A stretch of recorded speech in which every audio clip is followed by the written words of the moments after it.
ஐயனார் துணை சீரியல்ல அடுத்த வர எபிசோட்ல நம்ம நிலாவை வந்து ஒரு பார்ட்னரோட ஹஸ்பண்ட் வந்து ரொம்பவே கேவலமாக பேசுகிறாங்க. பணத்தை கொடுக்காம பரவாயில்ல ஓசிலே சேர்ந்துட்டாங்க அப்படின்ற மாதிரி வந்து சொல்லிக்கிட்டு இருக்காங்க. நிலாவுக்கு ரொம்ப பெரிய அவமானமாக இருக்குது. அதுக்கு அடுத்ததாக திவ்யா இருந்துட்டு இவரை பேசுகிறது எதையும் நீ பெருசாக எடுத்துக்காத அப்படின்ற மாதிரி நம்ம நிலாவை வந்து சமாதானம் பண்ணிக்கிட்டு இருக்காங்க. அதுக்கு அடுத்ததாக சோழன் இருந்துட்டு நிலா அவமானப்படுறத பார்க்க முடியாமல் நேராக ஓனர்கிட்ட போய் பணத்தை கேட்குறாங்க. ஓனர் பணத்தை வச்சுக்கிட்டே உன்னை நம்பி யாரா இவ்வளோ பணத்தை தருவாங்க? இந்த பணத்தை கார் செலவுக்காகவும் காருக்கு லோனெல்லாம் கட்டணும்ல, அதுக்காக தான் இதை வச்சுருக்கேன்.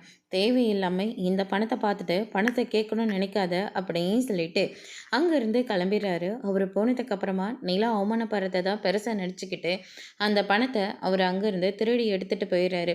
கொஞ்ச நேரம் கழிச்சு ஓனர் வந்து அந்த பணத்தை எடுத்துகிட்டு போகலான்னு பார்க்குறாரு. பணம் கபோர்டில் இல்லவே இல்லை. அதுக்கு அடுத்ததாக யோசிச்சு பார்க்குறாங்க. சோழன் வந்து தான் பணத்தை கேட்டான், இல்லைன்னு சொல்லிட்டான். அவன் கண்ணு முன்னாடி தான் இந்த கபோர்டில் நான் பணத்தவே வச்சேன். கண்டிப்பாக இந்த பணத்தை அவன் தான் எடுத்திருக்கணும் அப்படின்னு சொல்லிட்டு நேராக சோழனோட வீட்டுக்கு போகிறாங்க. அங்கே நிலா கிட்ட சோழன் இருந்துட்டு, இந்தாங்க பணம், இந்த பணத்தை எடுத்துகிட்டு போயிட்டு முதல்ல அவங்க கிட்ட கொடுங்க, மீதியே கொஞ்சம் கொஞ்சமாக அப்புறமா கொடுத்துக்கலாம் அப்படின்ற மாதிரி சொல்லிக்கிட்டு இருக்காங்க. அதுக்கு அடுத்து தான் நிலா இருந்துட்டு, ஏது இவ்வளோ பணம்? இல்லை ஓனர்கிட்ட கேட்டு தான் நான் வாங்கிட்டு வந்தேன் அப்படின்ற மாதிரி சொல்கிறாங்க. கொஞ்ச நேரம் கழித்து ஓனர் வீட்டுக்கு வந்து எல்லார் முன்னாடியும் சோழனோட கன்னத்தில் பலர் பலர்னு விடுறாங்க. எல்லாருமே ரொம்பவே ஷாக் ஆகுறாங்க. அதோட இன்னைக்கான ப்ரோமோ முடிச்சிருக்காங்க.